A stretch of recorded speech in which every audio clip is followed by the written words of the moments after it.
Let's talk about the Blue Jays coming into camp here. And I think, of all the front offices that did great work this winter to fix the perceived weaknesses from last year, right, you have to count the Blue Jays at the top of the list. They needed left-handed presence in their lineup, and they went out and got Kevin Kiermaier, Dalton Varsho, and Brandon Belt. Not just one guy.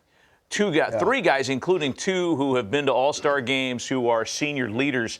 It's hard not to love the Jays in every sense of what they've done. Already a pretty good existing core, and then you add those players. I really like Toronto this year. Well, you've watched this be built over time, right? I mean, really the last 3 or 4 years, the arrival of Bichette, the arrival of Vlad Jr., you knew eventually they were going to really be the core, and then you build around it. And now those guys are positioned where they're veteran players, all-star players, and it's like, now let's go continue to build around them. Yeah. They put Springer in there before. Now they bring in Kiermaier now. Just different things they've done. And you talked about all the pitching, but this has been a progression.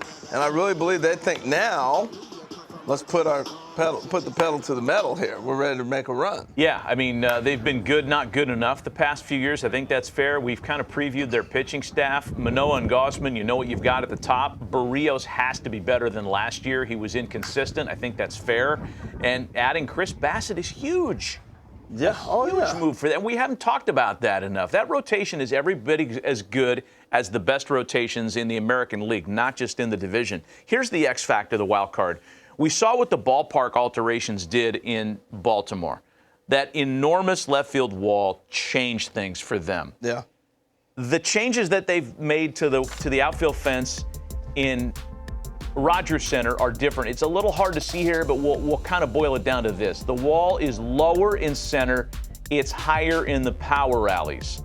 The dimensions, the distances are a little different too. In left center, it's shorter by 7 feet. That's a higher wall, however. In right center, it's much shorter, but much higher than it had been previously. We don't need to get into the exact numbers, but I think what's been created there is almost a mini Yankee Stadium effect where left-handed pull guys will benefit. Right-handed power hitters who can hit it the other way, guys like Aaron Judge in New York, they'll benefit from having that. Like Vlad Jr. Vlad Jr. And Bichette, they both go that way a lot. So that's my question for you. Do you think these changes were made with personnel in mind, or is it just league-wide metrics that they look at? No, it's clearly personnel. You got to build your home field to your team. And I think they understand we're going to have Bichette for a while. They're going to lock up Vlad Jr. at some point. Those are going to be the core guys. You wouldn't have done that when Joe Carter was playing. Joe Carter pulled the ball. So what good would that do? Yeah. So you do it built to your team. Yeah.